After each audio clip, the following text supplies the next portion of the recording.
Assalamualaikum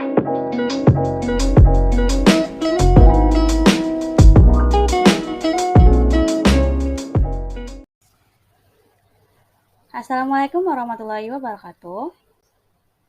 Halo, saya Rani Ardita dengan NIM 2134313 dari Prodi Informatika jurusan Elektronika. Tugas ini diperuntukkan untuk memenuhi tugas dari matkul pemrograman berbasis objek. Encapsulation.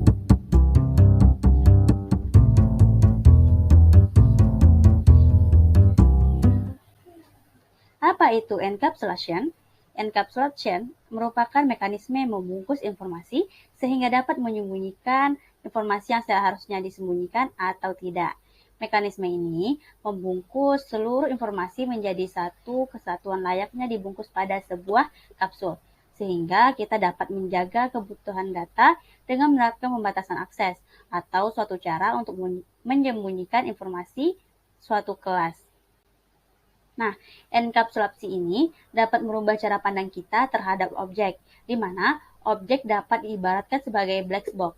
Dengan paradigma objek sebagai black box, pemrogram tidak perlu mengetahui apa aja proses yang terjadi di dalam black box. Pemrogram hanya perlu memberikan input terhadap black box dan mengambil output dari proses yang dilakukan dalam black box. Contohnya ini merupakan ilustrasi dari black box pada enkapsulasi. Sebagai pemrogram, hanya bisa memberikan input dan output, baik itu output 1 maupun output 2, dan output selanjutnya. Nah, apa yang terjadi di black box ini kita nggak bakalan tahu karena adanya enkapsulasi ini. Oke, lanjut. Sebagai contoh contohnya yaitu kelas vehicle atau kendaraan. Input dapat berupa fungsi akselerasi atau brake. Nah, outputnya dapat berupa gate speed atau mendapatkan kecepatan dan lain sebagainya. Operasi yang terjadi yaitu operasi internal kendaraan yang berada di dalam black box dapat berupa segala mekanisme teknis yang terjadi di dalam mesin seperti intake atau pengambilan bahan bakar, compression atau kompresi bahan bakar, combustion atau pembakaran, exhaust atau pembuangan dan lain sebagainya. Nah, ini contoh enkapsulasi atau black box pada kelas vehicle atau kendaraan. Nah, untuk akselerasi dan rem ini sebagai input, vehicle proses yang terjadinya seperti internal process, inside black box, intake, compression, combustion, exhaust. Nah, outputnya apa? Ya, outputnya ya kecepatan. Nah, oke, lanjut. Untuk mengatur hak akses dari masing-masing metode dan atribut digunakan modifier akses. Modifier akses ini yang paling umum adalah public yang artinya dapat diakses dari objek manapun dan private yang artinya hanya bisa diakses dalam objek yang bersangkutan. Di samping public dan private, ada modifier akses lainnya yang kita bahas pada artikel tentang modifier. Oke, lanjut method setter. Method setter atau setter method adalah metode publik yang berfungsi untuk memberikan nilai dari atribut yang bersifat private. Pada enkapsulasi, setiap atribut dapat dibuat private agar data di dalamnya terlindungi. Sebagai gantinya, kita dapat membuat sebuah metode publik sebagai jembatan agar objek lain dapat memberikan nilai dari atribut. Nah, atribut speed ini adalah atribut private yang ditandai dengan kata kunci private, sehingga speed tidak dapat diakses dari luar kelas vehicle. Sebagai gantinya, dibuat metode setter yang bersifat publik, yaitu set speed, yang ini. Ini berfungsi agar objek lain dapat memberikan nilai pada speed. Metode publik ditandai dengan kata kunci public yang artinya dapat diakses dari kelas lain. Oke, next. Method getter. Berkebalikan dengan method setter tadi, method getter atau getted method adalah metode yang berfungsi untuk mendapatkan nilai dari atribut private. Nah, atribut speed adalah atribut private yang ditandai dengan kata kunci private sehingga speed tidak dapat diakses dari luar kelas vehicle. Sebagai gantinya, dibuat metode setter yang bersifat public yaitu add speed berfungsi agar objek lain dapat mengambil nilai pada speed. Metode public ditandai dengan kata kunci public yang artinya dapat diakses dari kelas lain. Selanjutnya ada informasi hiding dan interface to access data. Information hiding ini adalah proses yang menyembunyikan informasi dari suatu kelas sehingga kelas tersebut tidak dapat diakses dari luar. Nah, dengan memberikan akses counter private ketika mendeklarasikan atribut atau metode. Interface to access data bisa melakukan perubahan atribut yang diinformasikan untuk hiding atau disembunyikan, yaitu dengan membuat suatu interface berupa metode untuk menginisialisasi atau merubah nilai dari suatu atribut tersebut. Nah, enkapsulasi adalah salah satu dari 4 konsep OOP fundamental. 3 lainnya adalah pewarisan, polymorphism, dan abstraksi.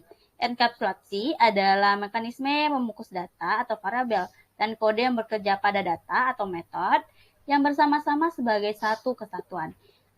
Di dalam enkapsulasi, variabel kelas akan disembunyikan dari kelas-kelas lain dan dapat diakses hanya melalui metode kelas itu sendiri. Oleh karena itu, enkapsulasi juga dikenal sebagai persembunyian data.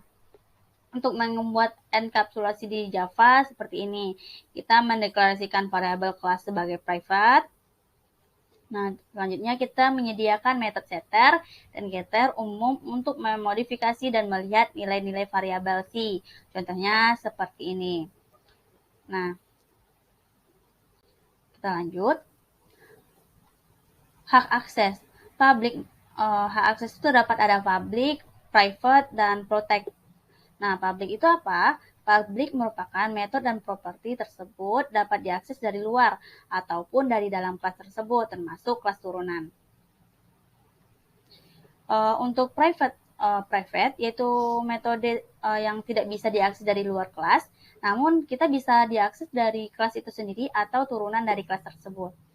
Selanjutnya protect yaitu metode yang hanya bisa kita akses dari dalam kelas itu sendiri.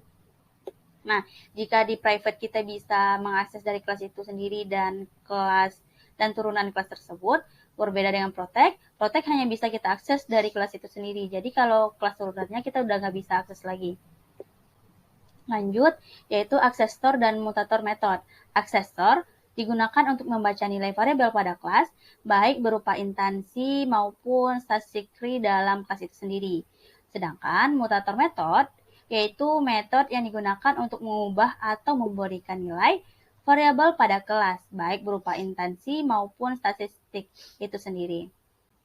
Oke, lanjut. Apa sih manfaat dari enkapsulasi network? Yang pertama yaitu menyembunyikan informasi, mengacu kepada perlindungan terhadap implementasi objek, yaitu dari interface merupakan kombinasi data dan metode internal. Manfaat utamanya adalah pada bagian internal, bisa berubah tanpa mempengaruhi bagian-bagian yang ada di program lainnya. Selanjutnya yaitu modularitas. Fitur modularitas ini berarti bahwa objek dapat dikelola secara mandiri. Dengan begitu, kita bebas melakukan modifikasi, asalkan tidak menyebabkan suatu masalah pada program lain atau mengerorkan proyek kita. Hal itu karena kode sumber dari bagian internal objek dikelola secara terpisah dari antarmuka, sehingga fitur ini memberikan manfaat yaitu mempermudah proses distribusi objek dari sistem. Oke, next. Apa sih keuntungan kita menggunakan enkapsulasi ini? Yang pertama, atribut atau properti dalam kelas bisa dibuat hanya baca atau menulis saja. Jadi bisa fitur read atau fitur write aja. Lanjut, sebuah kelas dapat memiliki total control atas apa aja yang disimpan dalam atribut atau properti. Pengguna kelas tidak tahu bagaimana kelas menyimpan datanya. Sebuah kelas dapat mengubah tipe data dari properti dan pengguna kelas tidak perlu mengubah apapun. Seperti yang sudah saya jelaskan tadi, enkapsulasi ini memiliki fitur seperti black box. Kita nggak tahu apa aja proses yang terjadi di dalam black box. Kita hanya tahu bagaimana cara memasukkan input dan mengambil output yang dikelola.